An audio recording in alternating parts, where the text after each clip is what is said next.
Hey Dragon Slayers!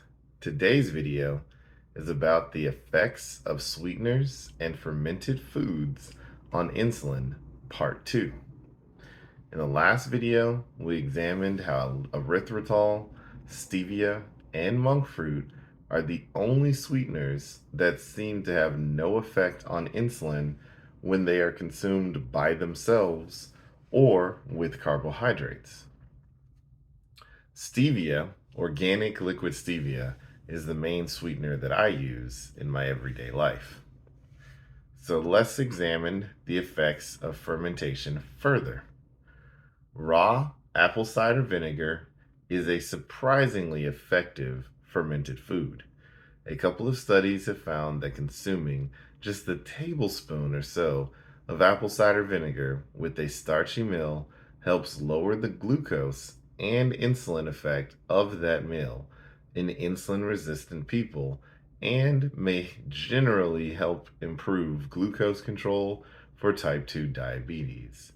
Also, taking 2 tablespoons of raw apple cider vinegar in the evening helps control blood glucose levels the following morning when glucose levels tend to rise.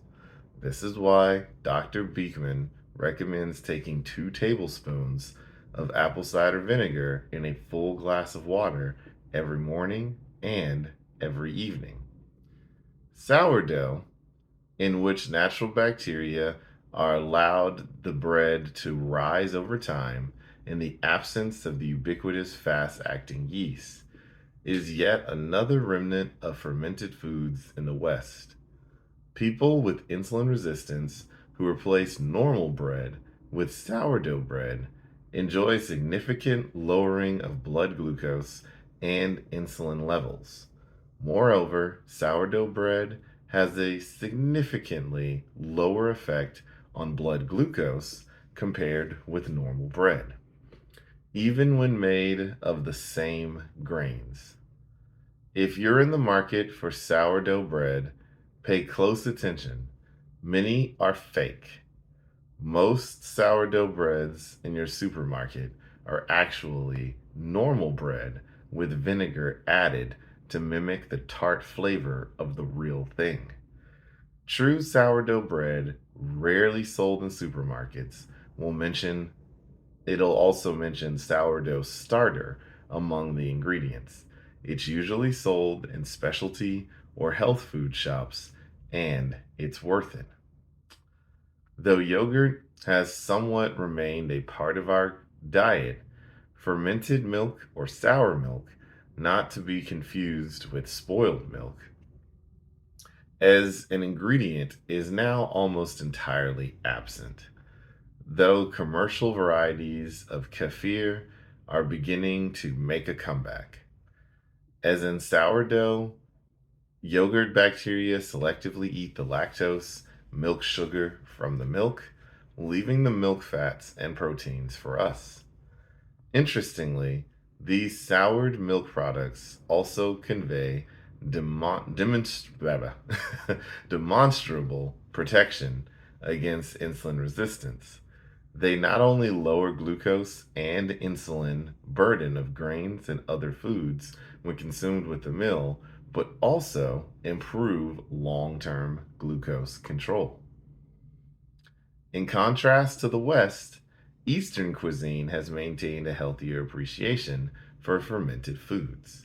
Perhaps the most notable is kimchi, a mix of fermented vegetables. Sure enough, eating kimchi helps lower glucose and insulin levels in people with insulin resistance.